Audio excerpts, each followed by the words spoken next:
The Zero was as fast as that proverbial cat on a hot tin roof. Our Grumman Wildcats usually operated in pairs, sometimes one pair, other times two, which was usually as many as our air crews could get into the sky at any one time.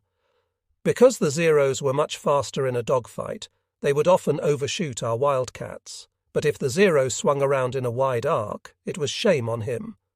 The Grumman would catch the Japanese plane with a single machine gun burst, which was usually enough to knock it out of the sky.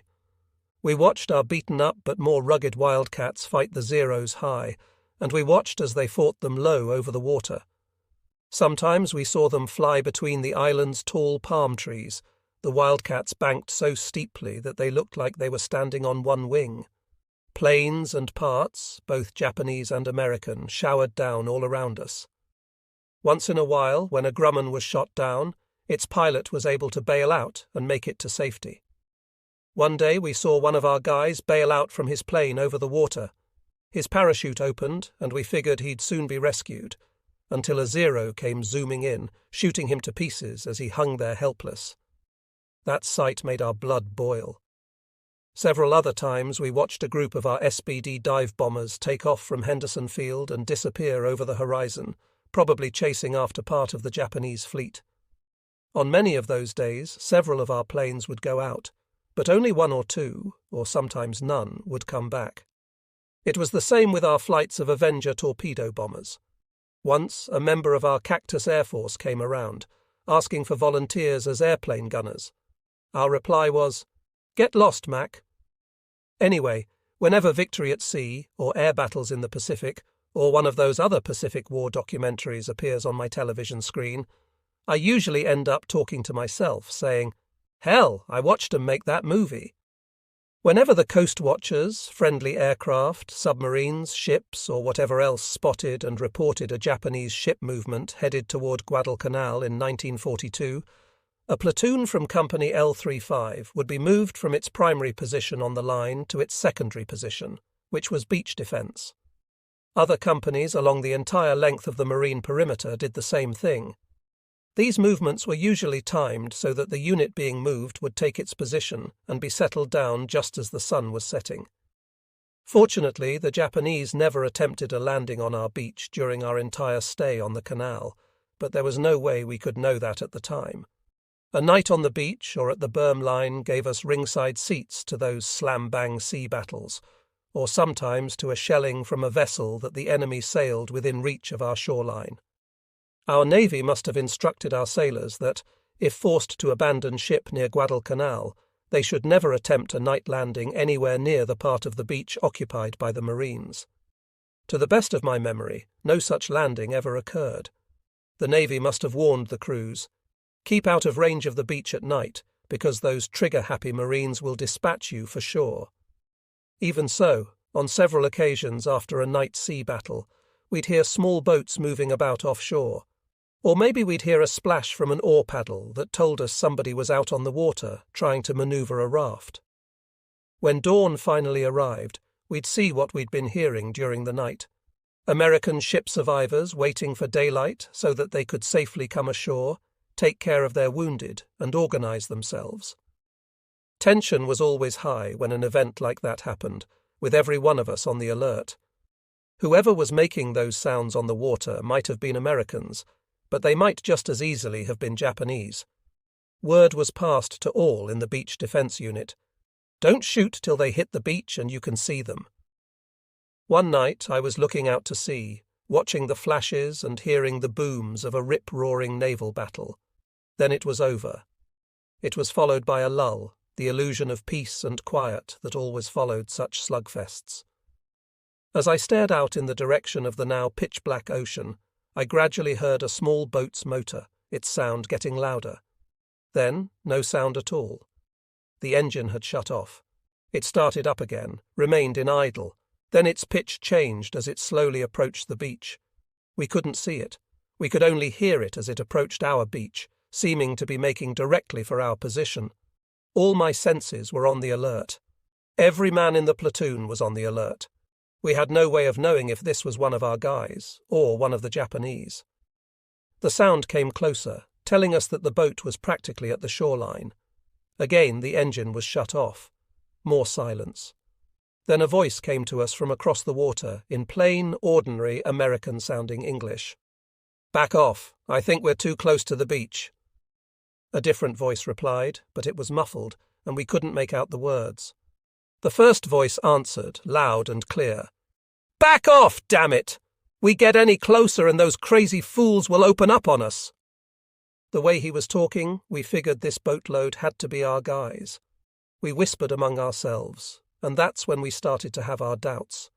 Our Japanese friends had used several tricks on us before, and some of them spoke better English than we did. Was this another one of their tricks? Anyhow, the boat stayed out there for the rest of the night. We could hear it drifting in, moving out, back and forth, but that was all we could hear, and we couldn't see a damn thing.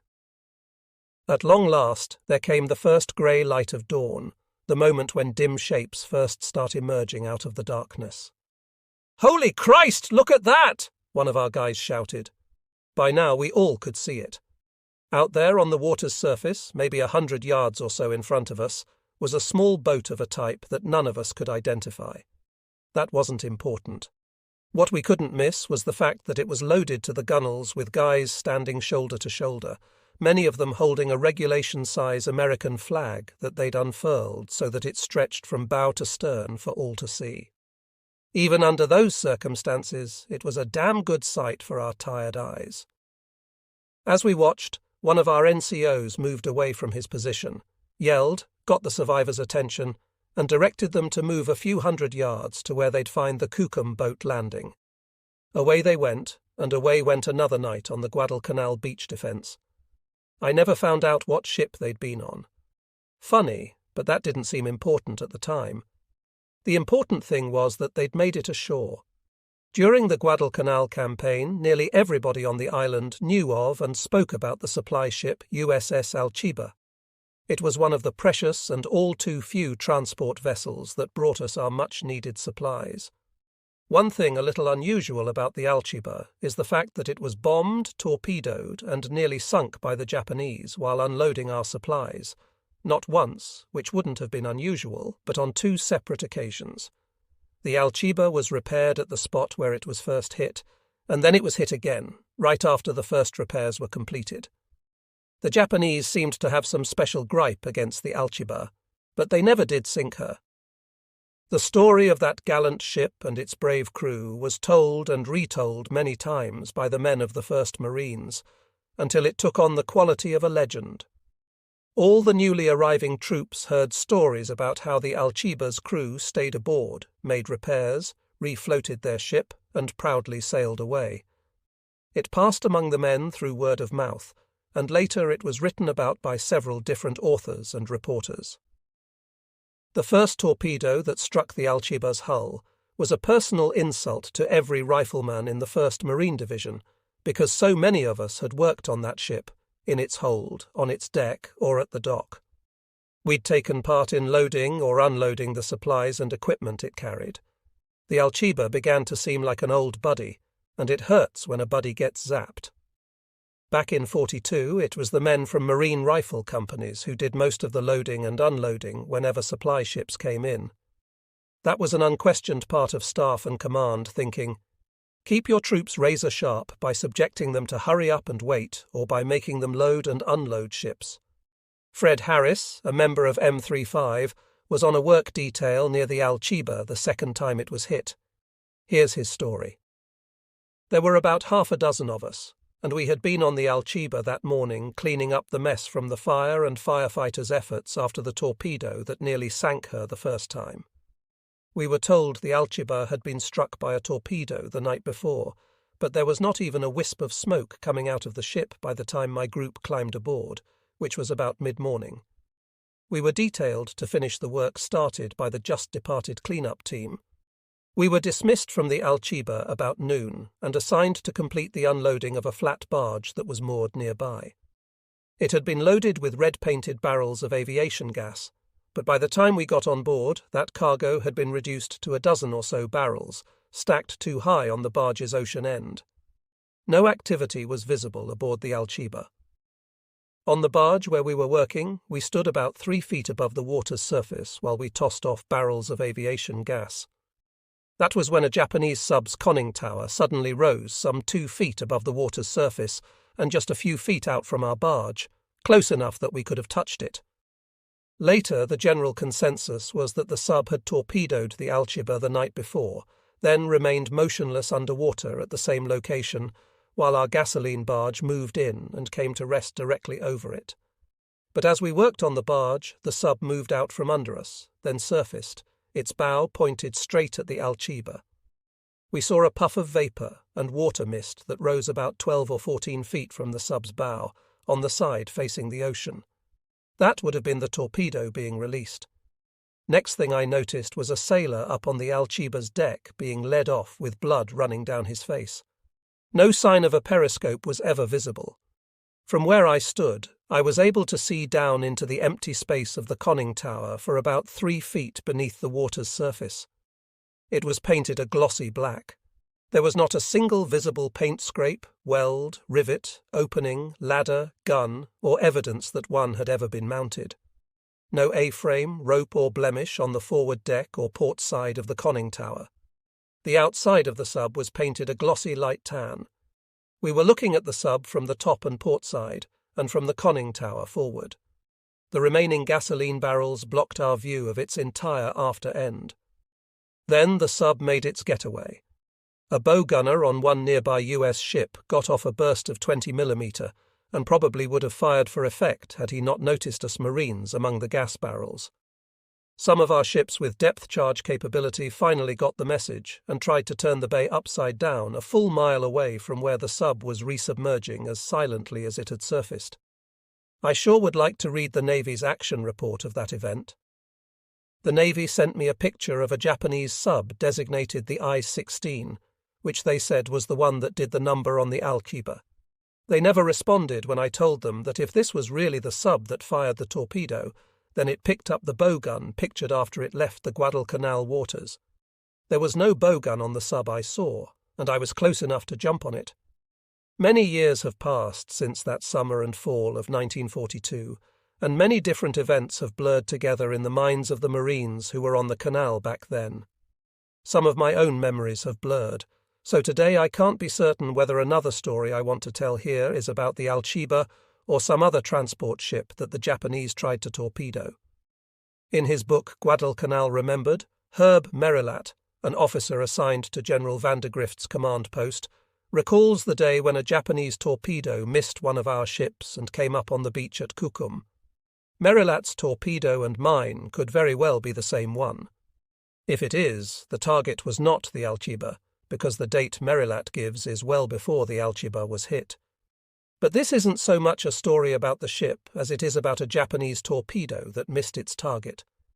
Was the intended target the Alciba? Maybe yes, and maybe no. Maybe it doesn't matter, because what's most important about this particular Japanese torpedo is not its target, but that it came all the way up on the beach. Not on just any old beach. It came up on our beach.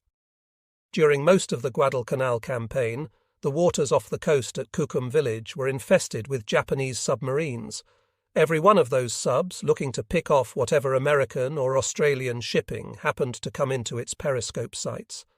The Alciba was just one among many targets. Some of the torpedoes hit our ships, and some of them missed. One of them didn't just miss, it kept right on going until it reached dry land.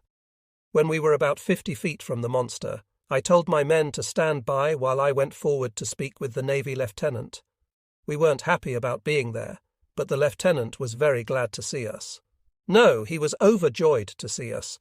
He was most cordial and most anxious for us to get started on our detail. I could only ask him what in hell it was that we were supposed to do with a torpedo. He told me that we were to fill sandbags and stack them around its big, ugly nose. While stacking those sandbags, he told us to take special care that we didn't disturb a wheel that stood out on the left side of the cone. "If you touch it, it will blow us all to hell," the lieutenant told me. His words were a reminder of where we'd all eventually go, but now our trip to hell was going to have us riding there on a Japanese torpedo. The men didn't like this detail for beans, and who could blame them? I didn't like it any better than they did.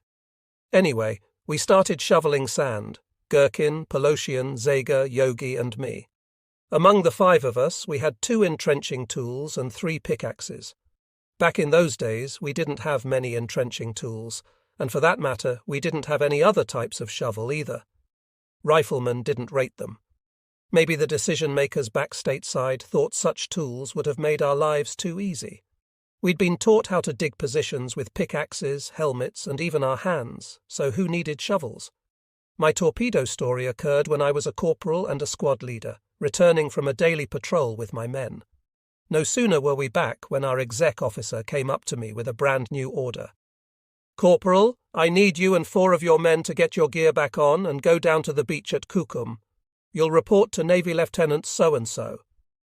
"To the beach, sir? How will I recognize this Navy Lieutenant so-and-so?" "No problem, Corporal," the exec officer told me. "He'll be standing near a Japanese torpedo that came up on the beach. It's about 20 yards up from the waterline at Kukum." "Sir? What torpedo on the beach, sir?" "Never mind the questions, Corporal. Just round up your men and report to Lieutenant so-and-so." "Yes, sir." But I couldn't believe what I'd just heard. Report to a Navy officer? Report to a Japanese torpedo? Sometimes I found myself thinking that our command liked to keep the troops off balance, keep us confused, hungry, and generally deprived, and we'll be ready for the glory and thrill of battle, for cold steel, and even for torpedoes on the beach. There were 5 of us on that torpedo detail: Larry Gherkin, Hap Pelosian, Stanley Zager, Yogi Milana, and yours truly. It turned out that we had no trouble finding the lieutenant. We moved down to the beach, and as we neared a big, shiny, totally alien object in the distance, we saw exactly 1 man standing next to it. Nobody else went close. Nobody wanted to go close. The object was a torpedo, all right, and nobody else was dumb enough to be within several hundred yards of it. Just that 1 Navy officer. The closer we got to his torpedo, the bigger it seemed to grow. But I won't exaggerate the facts. It was about 20 feet long, maybe 3 to 4 feet in diameter, and it looked very, very lethal. Soon my men were preparing sandbags, 2 men filling while the other 2 carried the bags to that god-awful torpedo, which was still carefully guarded and protected by the very nervous lieutenant.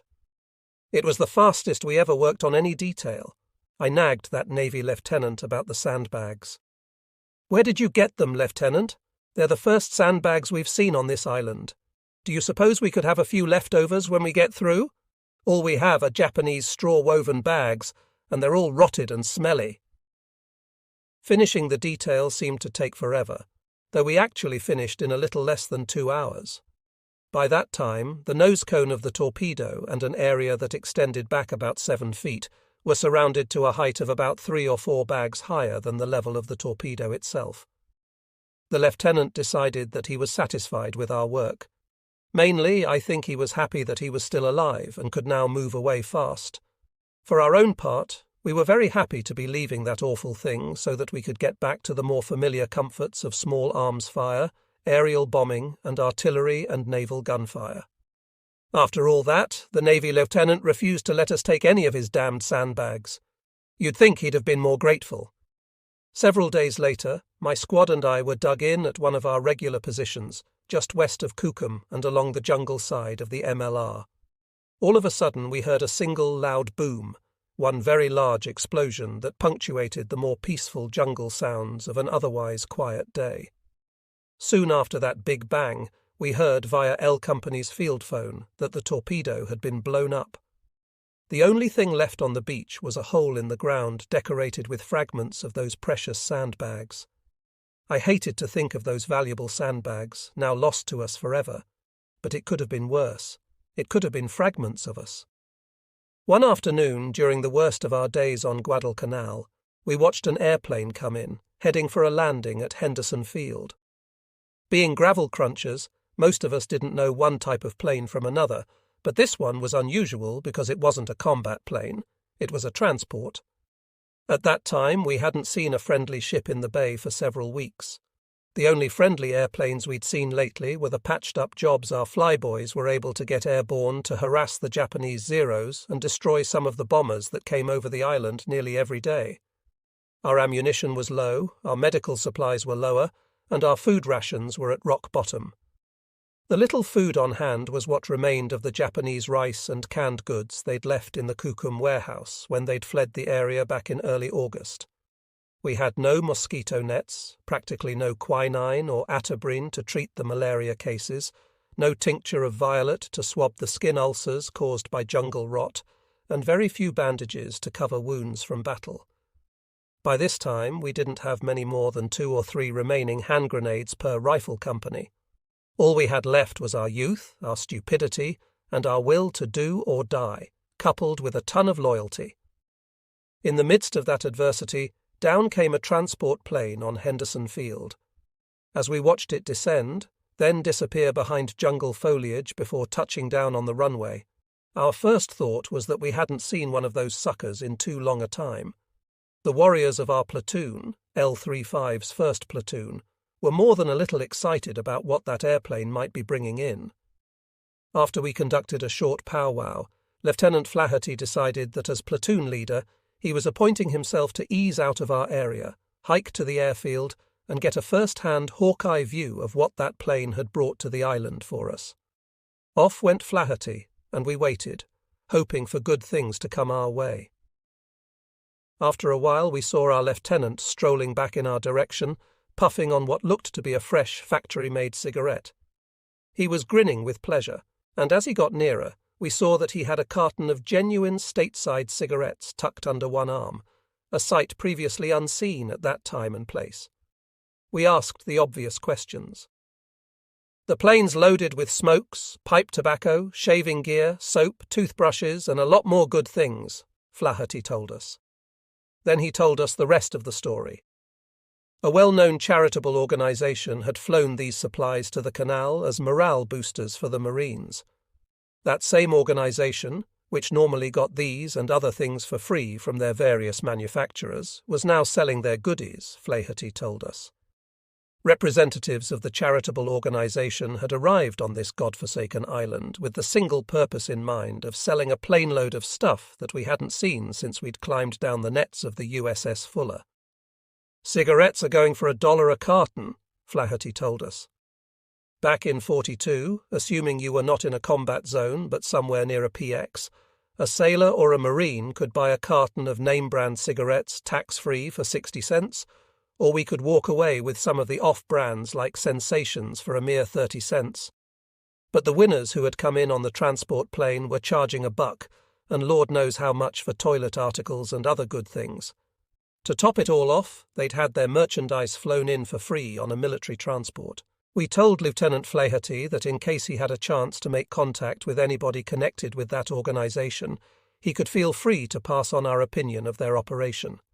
We delivered that opinion in a long series of 4-letter words. The following day, a squad from our platoon came back from patrol after running into a couple of stray Japanese, now deceased. Our guys returned with 2 packs of Singapore cigarettes issued to Japanese troops.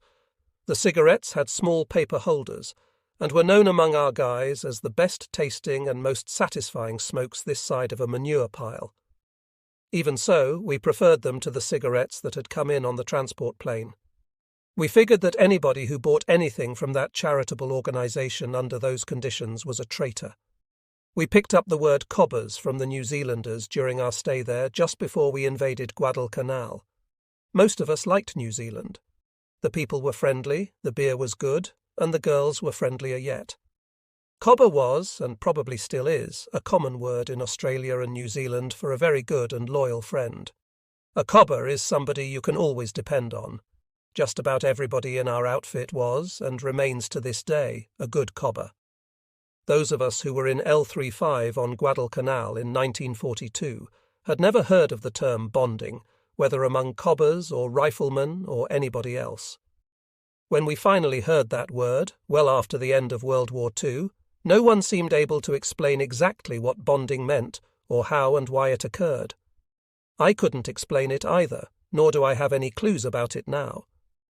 On the canal, we Marines were abandoned several times by the leadership in Washington, D.C., and on down the line to include the American generals and admirals in Brisbane, Wellington, Auckland, and Pearl Harbor. We became sick from the effects of long periods of rain, heat, insects, dysentery, and malaria. We were short of ammunition, medical supplies, and food. During those 4 months on Guadalcanal, we all lost weight, 20 or 30 pounds. Meanwhile, of course, the Japanese were trying to kill us. For a long time, there were no ships or airplanes to help us. We were expendable, and it seemed we were doomed. The only things we had in the world were each other. We were in it together, day and night, come hell or high water. After Guadalcanal, I was in combat again on Iwo Jima, but I can't remember many faces or names of the men in my outfit. Memory also remains largely blank in the aftermath of several later police actions, but the names and faces of those young warriors I fought beside on Guadalcanal are as clear to me as though I'd seen them only last week instead of half a century ago. A few years ago, several old cobbers persuaded me to attend a reunion of Guadalcanal campaign veterans. Most of the L35 guys hadn't seen each other in more than 50 years. We weren't teenagers anymore, but we recognized each other on sight. It was, "Hiya, knucklehead, how's it been?" "Okay, Makeki, how about you?" Makeki was the nickname given to me for some reason when I was on the canal with L35. "Good," I said. "Have you seen Hap?" "He's around somewhere, talking with the yogi man." I now believe that in our subconscious minds we had always been together, from Guadalcanal to that day of our belated reunion. And I believe we were destined to remain together for as long as the last man among us stays alive. I enjoyed every minute of our reunion, glad that I broke down and reluctantly decided to attend. One of the guys talked on, mentioning somebody my old mind had half forgotten, and then he said, "He was one of our guys. Go out to the bar and you'll recognize that meathead. He hasn't changed a bit. Hell, how could he? He's one of our guys." I did recognize him, as well as the others who were with him at the bar. They were all our guys. I stayed in the Corps after World War II, retired from active duty after 20 years. Then 26 more years went by before I made contact with more than 1 or 2 of my old canal cobbers from L35. I seldom had anyone to speak with about those terrible experiences, no one with whom to share my memories of those days back in 1942, so I just didn't talk about them, not with anybody. Then, out of the blue one day, an old cobber phoned and asked if I remembered a certain incident that had occurred on the canal. Gradually, a few more cobbers began calling and asking how I'd been getting along in civilian life. At that point, a sort of floodgate opened. Our guys began calling each other regularly, and I kept getting calls that I came to welcome, calls asking me how things were going. I called many of them too, and wrote to many others, asking about their families, their children, and their grandchildren. It made me happy when I heard that they were happy. It saddened me when I heard of their misfortunes. It hurt a little when I heard that one or another of the old cobbers had passed away. A few years back, I had to undergo major surgery. Right away, I began receiving phone calls and letters from our guys all around the country. Was everything all right? Did I need any help? Why didn't I let some of the guys know about my health problems? There aren't many of our old cobbers left today, but those of us that are as close as ever. I have given this bonding idea a lot of thought over the past few years, but I still don't know what happens to bring it about or how it really comes to be. Modern-day management schools try to instruct young trainees to bond with their workforce. Good luck, say I.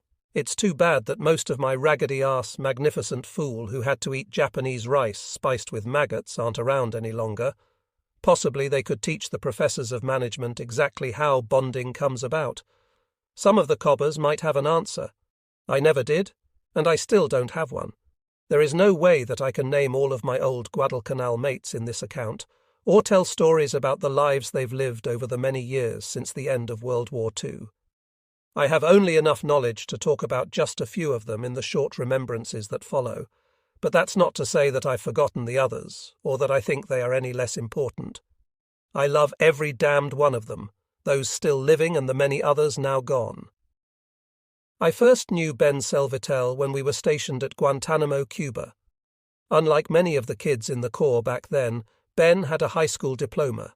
He was a New Yorker, I believe, from Brooklyn, and a very intelligent guy. If the first sergeant needed extra clerical help, he always knew enough to pick Selvitel. Ben had joined the Corps about a year before I enlisted, and when I first knew him, he was a buck sergeant.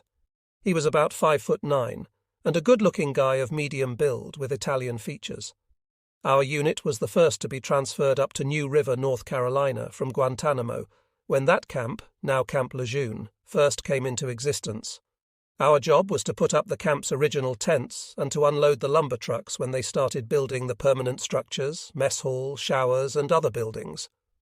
It was during our stay in North Carolina that Ben met the girl he would eventually marry. We had been at New River for about 2 weeks when the people from the neighboring town of Kinston made the goodwill gesture of inviting the Marines to come into town for a visit. We were taken into various homes for dinner.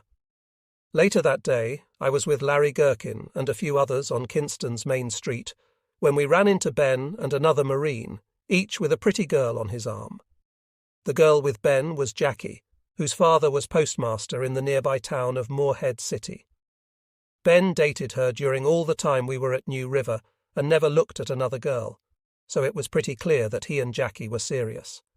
They eventually married, and as time passed, I came to know her as one very fine woman.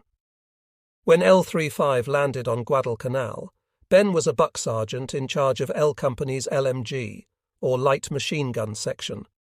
Every Marine Rifle Company had a section that consisted of 3 light machine guns, normally in the charge of a buck sergeant.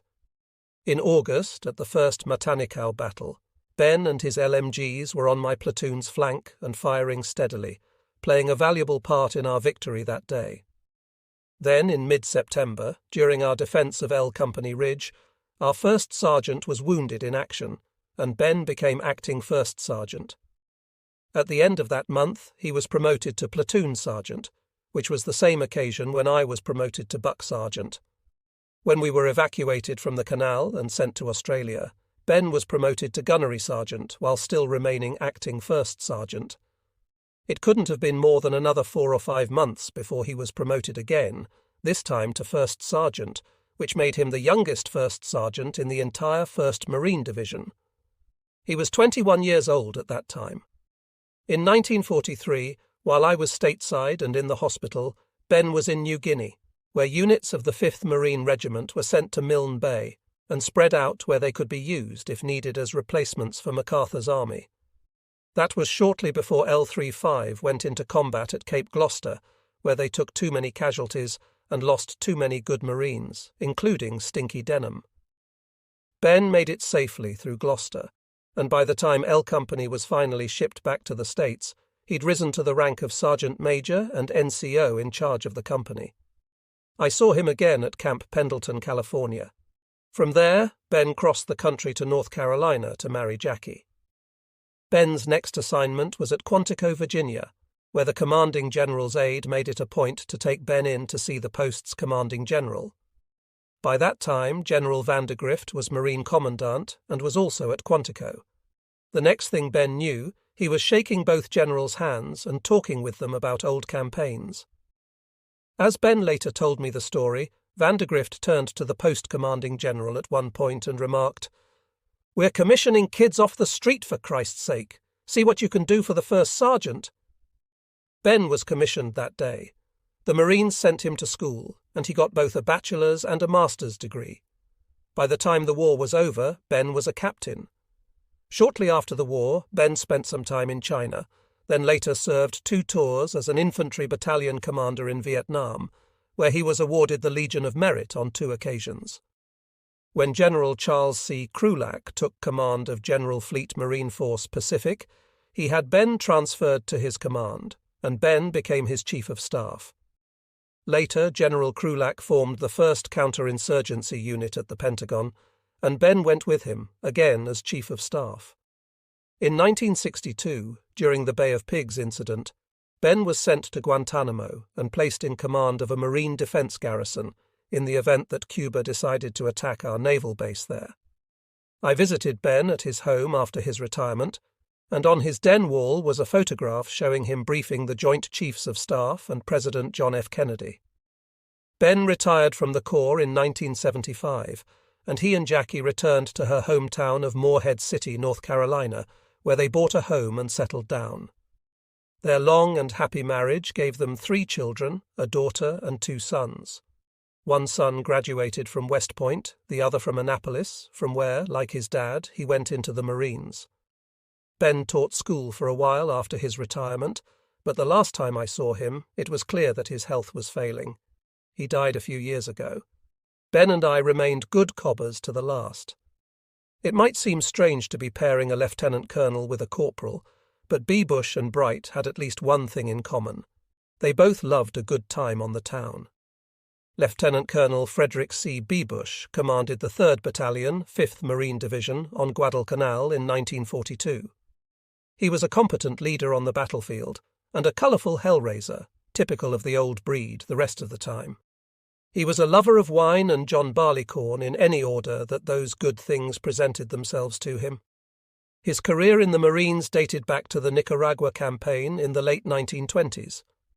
I got into trouble with Bush on a few occasions, but have to admit that it was usually my fault. He got into trouble with me on still another occasion, and since he had rank on me, that could have been more trouble for me than it was for him. But Bush wasn't a man to hold a grudge, and all our troubles were resolved amicably. In July 1942, we were in Wellington, New Zealand, billeted on the transport ship Fuller, which would soon take us into combat. General Vandergrift's 1st Marine Division, where I was then just a lowly corporal, was preparing to depart for what turned out to be amphibious landing exercises in the Fiji Islands. From there, we knew that we were going on to a location unknown, which turned out to be Guadalcanal. Raleigh Bright and I had girlfriends in Petone, a suburb of Wellington, and on many an evening, after a hard day's duty loading supplies on our ship, we would violate regulations and sneak ashore to meet our dates. Everybody was aware that the Marines' departure from Wellington was imminent, which is why we were officially restricted to the ship after duty hours. Bright and I weren't about to let that minor detail prevent us from going into town. We had no real problems until we happened to choose one particularly ill-advised evening to do our partying. We didn't know exactly how bad it was going to be for us until the wee hours of morning when we returned to the dock. Our ship was gone. The whole damn fleet was gone from the docks of Aotea Quay. The ships had moved far out, then anchored in the middle of the bay. We'd been left behind. In other words, we were in deep shit. Rocks and Shoals, our unofficial name for the Marine Corps Book of Regulations, read that anyone missing a movement during wartime was subject to a life term at hard labour or hanging. "What do we do now?" Bright asked me as we stood on that otherwise deserted and dismal quay. "Hell, I don't know. They'll have us breaking rocks for this violation, so we damn well better figure out something." Hope was rapidly fading, but not entirely lost. In the dim, early dawn light, we could look far out on the bay and make out distant silhouettes of the fleet at anchor. The problem was, how in hell were we going to reach our ship?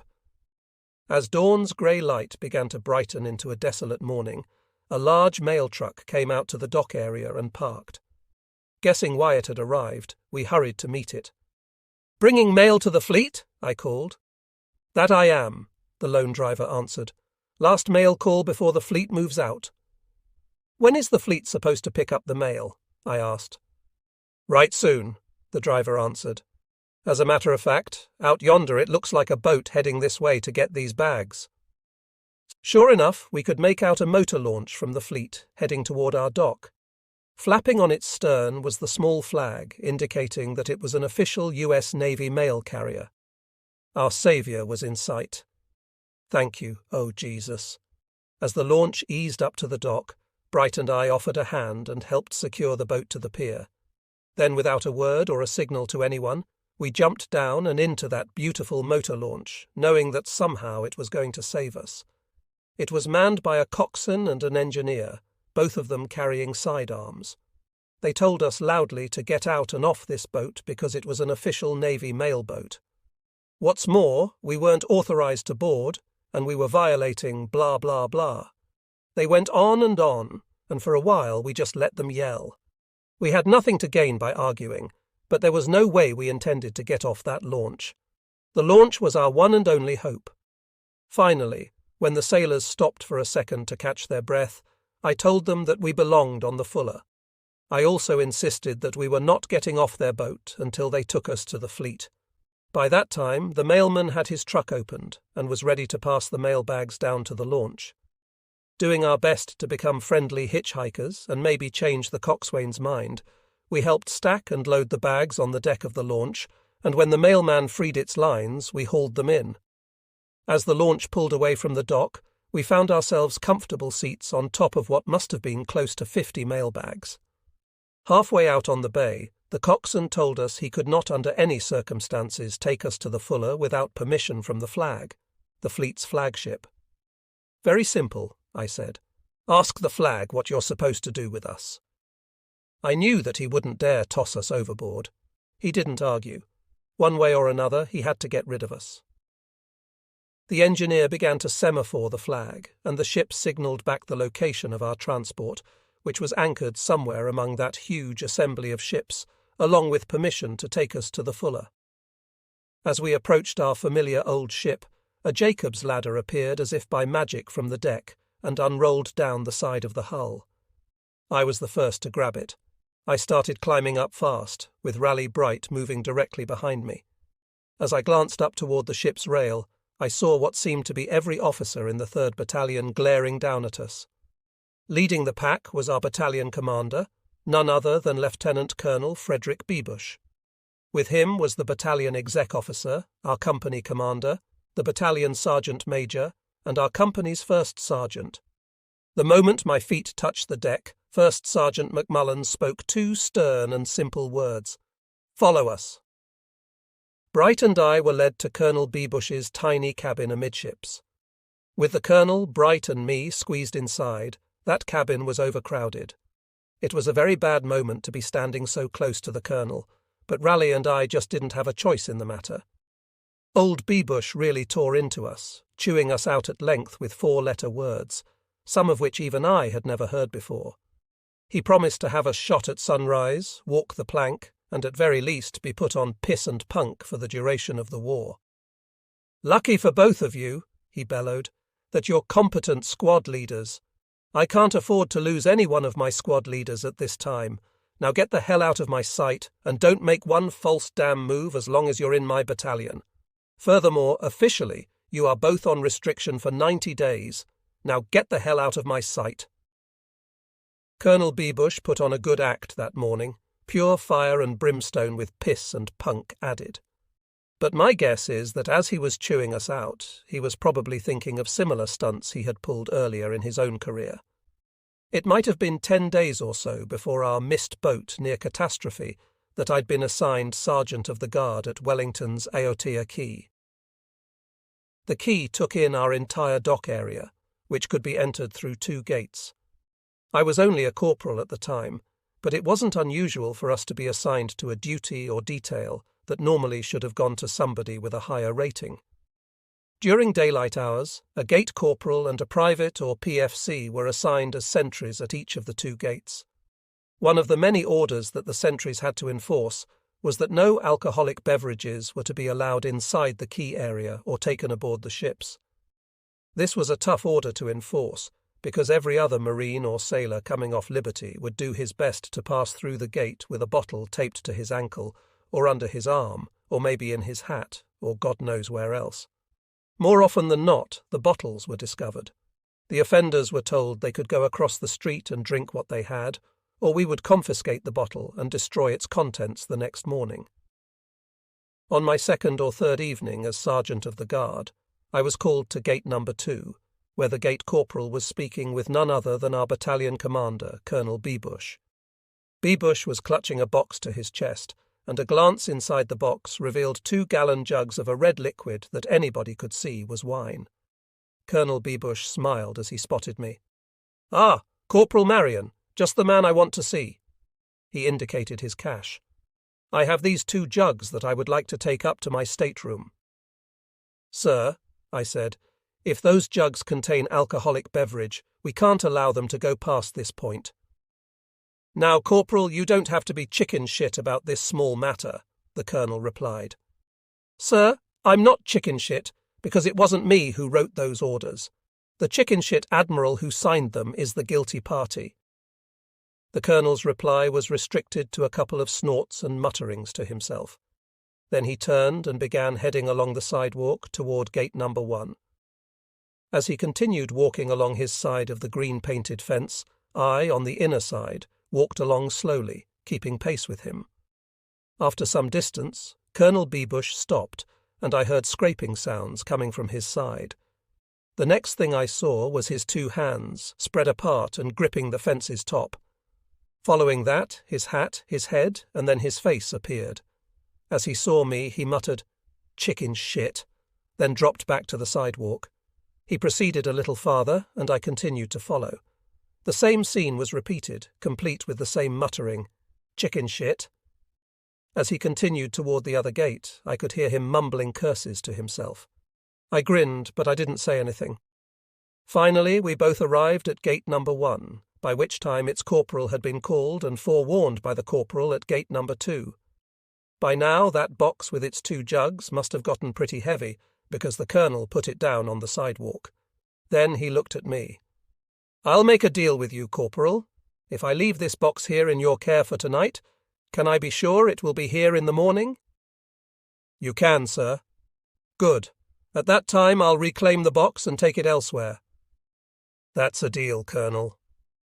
With that, the colonel passed through the gate and went down the dock to the Fuller. He wasn't staggering, mind you.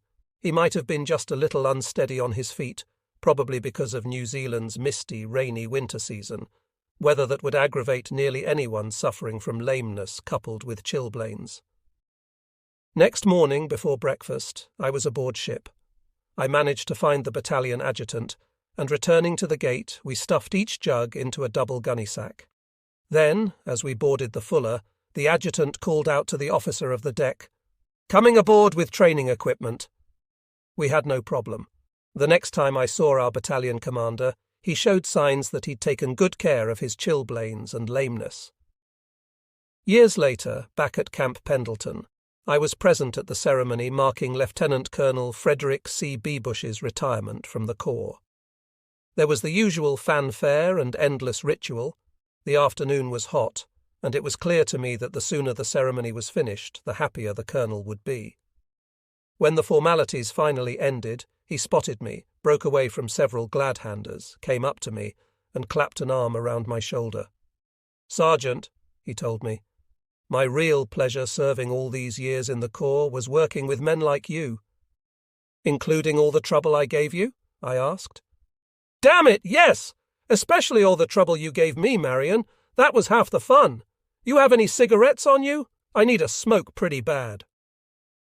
I want to remember 2 fine Marines I knew well, Sergeant William Steen and Sergeant John Brannick, whose bodies we had to leave behind on Guadalcanal. Steen joined L Company when we were at New River, at about the time that the United States entered World War II. He came from Maine, and he had served 4 years with the Corps in the 1930s, and then went into the Marine Reserve. At about the time of Pearl Harbor, when he returned to active duty, he joined L Company, 3rd Battalion, 5th Marines. In June 1942, just before the 5th Marine Regiment left the States for duty in the South Pacific, Steen, Walt Sinkek, and Don Mallory were all promoted to the rank of platoon sergeant. Steen was a friendly guy by nature, but that took nothing away from the fact that he was also very competent. He was in his mid to late 20s at the time, about 5'10", with light hair and light complexion. He always had a smile on his face. After the accident that took Steen's life, during our bivouac in the high grass on our first night on the canal, nobody ever talked about it. The way he was killed was the kind of thing you never want to happen, and when it did happen, we just did not want to talk about it. On the night he was killed, I was dug in a few feet away from my own platoon sergeant, Quentin Shoemate, our platoon leader, Lieutenant Flash Flaherty, and Sergeant Bill Kulchicki. Steen's unit was dug into our right, not much more than 20 or 25 yards from us. It was too dark to see anything, but I heard the bang of a rifle shot and a yell, then somebody hollering, "Get the corpsman!" Soon I heard the corpsman's voice. "We got to get him out of here right away." But Steen was dead by the time they started to move him. He was buried in the Marines' cemetery on Guadalcanal. We were lucky to have a man like Bill Steen in our unit, and his death was a tragedy. Sergeant John Brannick was the platoon sergeant in Lieutenant George Meade's platoon, and both he and Meade were killed in action at the first Battle of the Guadalcanal. Brannick, who came from Pittsburgh, was about 6 feet tall, or maybe a little more, with dark hair and complexion. Like Steen, it didn't take much to put a grin on his face. Though affable, Brannick was more quiet by nature and extremely sensible. Both Steen and Brannick were a credit to the Corps, and had they survived the Guadalcanal campaign, their personalities and good sense were sure to have earned them commissions. The Marines always make a special effort to evacuate the bodies of their KIAs, but the confusion at the first Guadalcanal was extraordinary, and John Brannick's body remained where he fell. This bothered us all, but Ben Selvitel took it the hardest. Even years later, he often said to me, "I can't understand why we left John up there." I had to dismiss Brannick's death from my mind, but Ben couldn't forget it, couldn't stop feeling bad about it. We all saw too much of death during the big war. Larry Gherkin, my squad's dependable bar man on the canal, and my assistant squad leader, was a peaceable guy, but also a person to whom things always happened. Those unfortunate things ranged from having a Japanese naval artillery shell land on his spider hole, to his griping about the Corps to General Vandergrift, while thinking he was trading scuttlebutt with just another gravel cruncher. For the most part, Gherk was soft-spoken, a man of relatively few words, even gentle in temperament. But if angered or deeply grieved, he could suddenly become a wild man. Gherk was a year or two older than I. When he and I first became friends, he told me that his earliest recollections of life were travelling across America's southwestern desert country as a very young child with his mother, his father, and a burro. His parents were prospectors, and when he grew up, he also did some mining for a living, which is how he got tagged with his Marine Corps nickname Hard Rock. As a child, he never knew a permanent home. When he became old enough to start grammar school, his parents left him with friends in a small Arizona town, then went off to do more prospecting.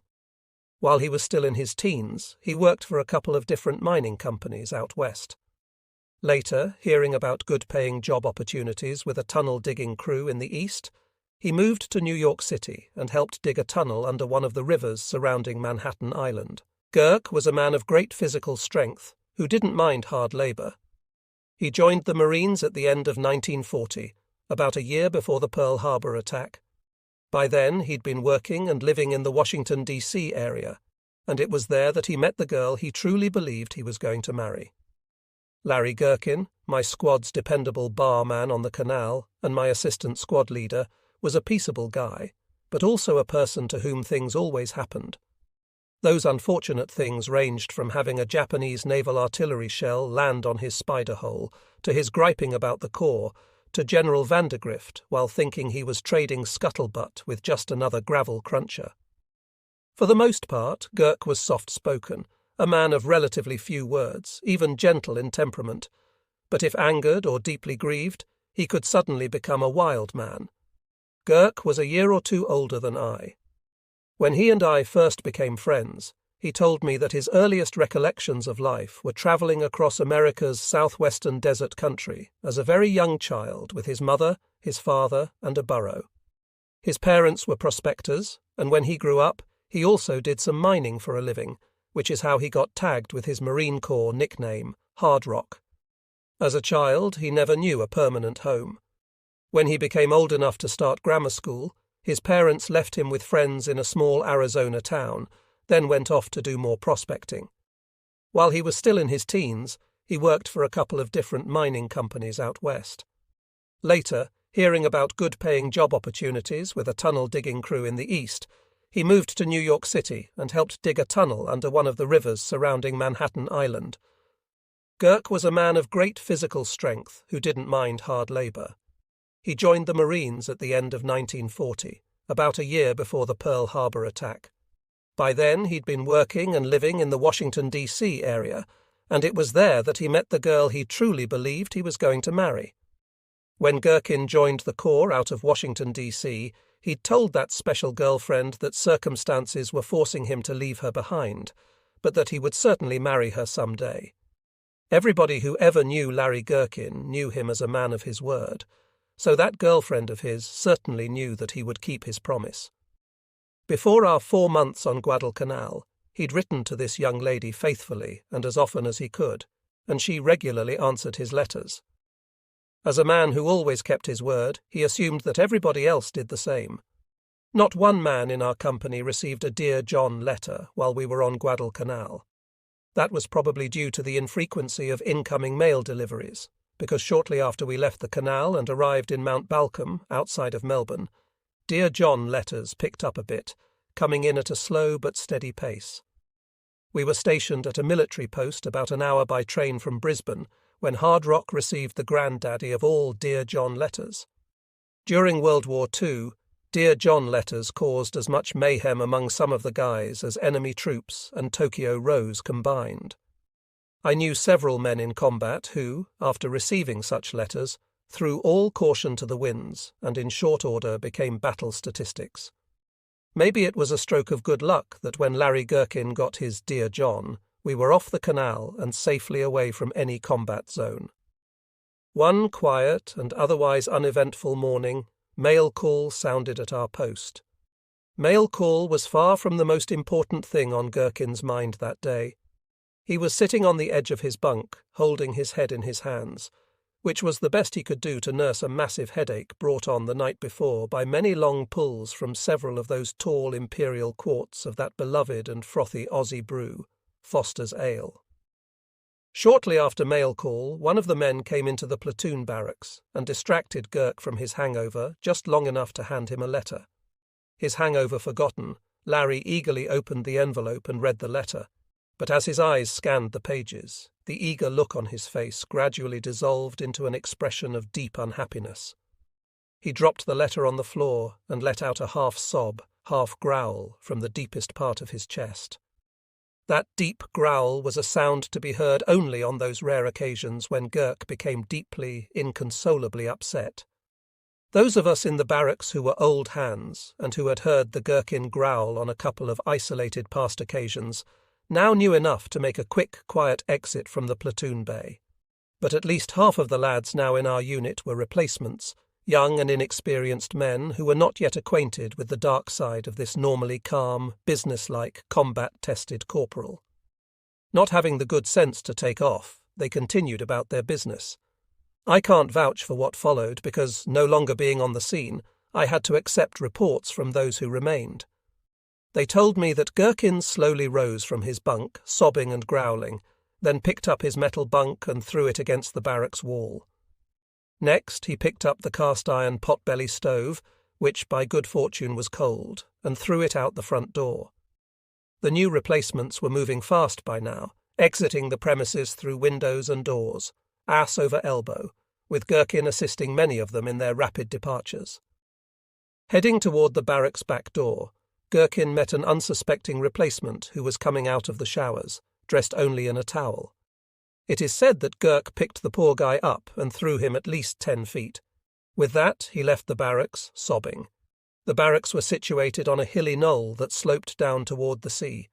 Hard Rock staggered down that hill, kicking rocks, picking up boulders half the size of GI barrels, and throwing them 8 or 10 feet in random directions. Many sapling trees were just starting to grow on that hill, and Gherk stopped once in a while to pull several of them up by their roots. He disappeared from sight beyond a stand of trees that grew near the water. No one went after him. We were worried, but the time had clearly come to leave the man alone. When you've been in combat with a man, you get to know his every ache and pain, just as he gets to know yours. We knew that Gherk was in deep pain, and we hated that woman from far away. We'd never seen her, and we would never know her, but she had wounded our good buddy worse than the Japanese ever could.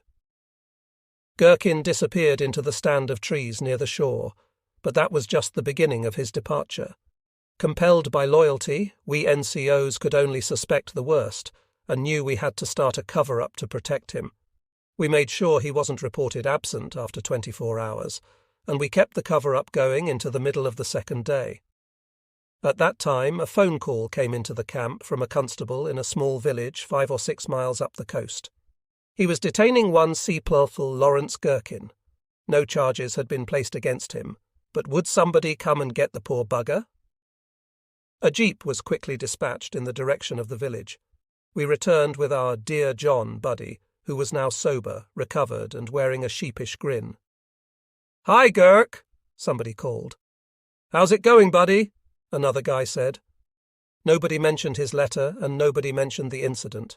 It was back to work for all of us, and it was business as usual. We had closed ranks and protected him because we knew that the next Dear John might be addressed to any one of us. Girk survived the big war, and by 1945 he was a platoon sergeant. Back in the States, he married a wonderful, caring woman, and in the mid-1950s, after suffering a medical problem, he retired from the Corps at Camp Pendleton, California, with the rank of gunnery sergeant.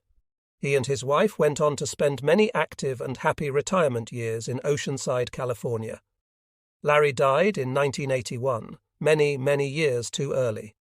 Richard Milana, known as Yogi to everyone in L35, stayed with L Company after Guadalcanal and saw action at Cape Gloucester and Peleliu. He was well liked by his fellow Marines, but was sometimes a little less popular with several of the officers, mainly those who didn't appreciate being shown up by a mere private who was quicker and more accurate at reading map coordinates or doing practical math calculations than they were. Yogi has always had a good brain in his head. He was also an excellent rifle shot and had natural athletic ability, which was much appreciated by the rest of us that morning when he swam from a Guadalcanal beach to a Navy destroyer, then swam back toting breakfast supplies for a bunch of underfed and starving Marines. Yogi is a good-natured guy with an opinion about everything you can imagine and has never been shy about expressing those opinions. To this day, he'll see something in the newspaper or on TV news that doesn't sit well with him, and his normal reaction is to write a letter to his congressman, the president, or any other public figure he thinks needs to be set straight. Yogi grew up in Brooklyn. He had quite a bit more formal education than most of L35's gravel crunchers, having put in a year or two at Brooklyn College before heeding his country's call and joining the Corps soon after Pearl Harbor. During the years between the two world wars, his father made a good living in show business as a performer, playing in New York theaters and traveling the vaudeville circuit. Among other things, the senior Milana had a successful act as a sword swaller. Among his friends were many entertainers who later went on to the big time in radio, movies, and television. After World War II, Yogi took advantage of the GI Bill, got a degree from Columbia University and another from Cornell, and then enjoyed a long, successful career as an engineer until his retirement in the 1980s. Meanwhile, he had married, settled down, bought a home in one of Brooklyn's better neighborhoods, and raised a family. After his retirement, Yogi sold his Brooklyn brownstone, trading it for an attractive ranch-style home in Hernando, Florida. He and his wife live there to this day, and from time to time I get a phone call or a letter from Yogi, urging me to come down to Florida for a visit. He's a good man who deserves all the good things that life has given him. Ernest Snowden joined the Corps from the Louisville, Kentucky recruitment office, trained at Paris Island, and then came with us to Guadalcanal. Ernie remained with L35 for about 2 more years. After Australia, he spent time on New Guinea, then saw action at Cape Gloucester at the end of 1943. He was slightly wounded in action at Cape Gloucester, but was back with L35 after 9 short days of recuperation. He was wounded a second time on Peleliu in 1944. We hit Peleliu on September 15th. We used alligator tanks for landing. The one I was on made it all the way up to dry land, but a lot of them got hung up in the coral, which meant the boys had to get out and walk. From our position, we could see them wading toward the beach in water that was about waist deep, while the Japanese sprayed the water with bullets. The Japanese were shooting from out of a hole where they were dug in. They killed a number of our boys until one of our Marines carrying a flamethrower said, "Cover me for a minute." Some of our boys kept the Japanese busy by shooting at the hole where they were dug in. That gave him the chance to slip up next to the hole and shoot the flamethrower into it. I imagine he cooked the Japanese, because that was the end of their shooting at us. I didn't go in there to see. I was there for only 3 days, then was hit on the morning of September 18th. Our company was on the move, and I was on the tail end of it when a Japanese mortar shell came down within a few feet of me. It went off, and after all the dust cleared, I felt something warm running down my leg. I'd caught a piece of Japanese shrapnel in the butt. A corpsman patched me up temporarily, and they put me on a stretcher and carried me back to the beach. I told the guys at the beach that I thought I could walk, but they wouldn't let me. Instead, they put me on an alligator that took me out to a hospital ship. I came back to the States in December 1944, arriving in San Diego. I served the rest of my duty in the States, though they were getting ready to send us overseas again, this time to invade Japan, when the atomic bombs hit Hiroshima and then Nagasaki in August 1945. I felt relieved about that, because when the Japanese surrendered, I knew I wouldn't have to go back overseas again. After his honorable discharge from the Marine Corps, Ernie returned home to Clay City, Kentucky, married, settled down, raised a daughter, and lives there to this day. When L-35 was on the canal, Walter Sinsek was a platoon sergeant, leading the 3rd Platoon damn near to hell and back. With men like Speedy Spack and Art Boston, Walter's 3rd Platoon fought like demons at the crest of L Company Ridge during the big mid-September battle. They refused, in the face of several intensive attacks, to fall back and abandon our ridge. Again, during all the Matanikau River battles between late September and late October, Walter and the 3rd Platoon were in the thick of the fighting. To this day, when Speedy Spach talks about his old platoon sergeant, he nearly always ends his story saying something like, "In L Company, Walter Sinkek was a legend." Walter Sinkek was a big, strong man, well over 6 feet tall, with a booming voice and a dry sense of humor. He grew up in Pittsburgh, joined the Corps in the mid-1930s, did a 4-year hitch, and then returned to civilian life until Pearl Harbor put him back in uniform. When he re-enlisted, his prior experience earned him the rank of corporal, and it wasn't long before he was promoted to sergeant. Walter stayed with L Company after Guadalcanal, then went to Cape Gloucester, where he was shot up pretty badly. L Company took more combat casualties at Gloucester than at any other World War II engagement. It's possible that the serious bout of malaria that finally separated me from the company might also have saved my life. Most of L Company's KIAs at Cape Gloucester resulted from a single battle, when Colonel William McDougall ordered the men to cross a creek defended by at least 1 and possibly 2 Japanese machine gun emplacements. Every time they took a step off the creek's bank, machine gun fire would open up and knock a couple of them down. Walter was one of the NCOs who protested to McDougall, telling him that he was getting too many of our men killed. McDougall told him, "Go out there and get your men across that creek, or don't come back." Walter went out with the intention of following orders and crossing the creek, and in the process he was hit by 3 or 4 bullets. Not long after that, Colonel McDougall was himself shot up by the Japanese. Sinkek and McDougall were among the many seriously wounded who were somehow evacuated from the battle zone that day. Walter told me that it must have been hours later when he regained consciousness. By that time, he was on a hospital ship, tied down to a top bunk for safety. He was slipping in and out of consciousness, and at one point he came out of sedation just long enough to hear somebody groaning directly below him. Then Walter made out Colonel McDougall's weak voice coming from the bunk beneath his. "Sinsek, you awake?" "Yeah," Walter managed to gasp. "Can you move a little?" McDougall asked. "You're bleeding, and it's dripping down on top of me." Walter couldn't move. Not only was he strapped to his bunk, but he was just too weak to move, even had the straps been loosened. He told me that he passed out again, and hours later, when he regained consciousness, he asked a corpsman how Colonel McDougall was making out. "The colonel didn't make it," the corpsman told him. "He was buried at sea." Walter did make it, but that was the end of combat for him. After the war ended, he went to ordnance school at Quantico, where he met Virginia, who was also a Marine sergeant. Walter and Virginia hit it off and were soon married. They later settled down in Oceanside, California, where they raised 2 strong boys.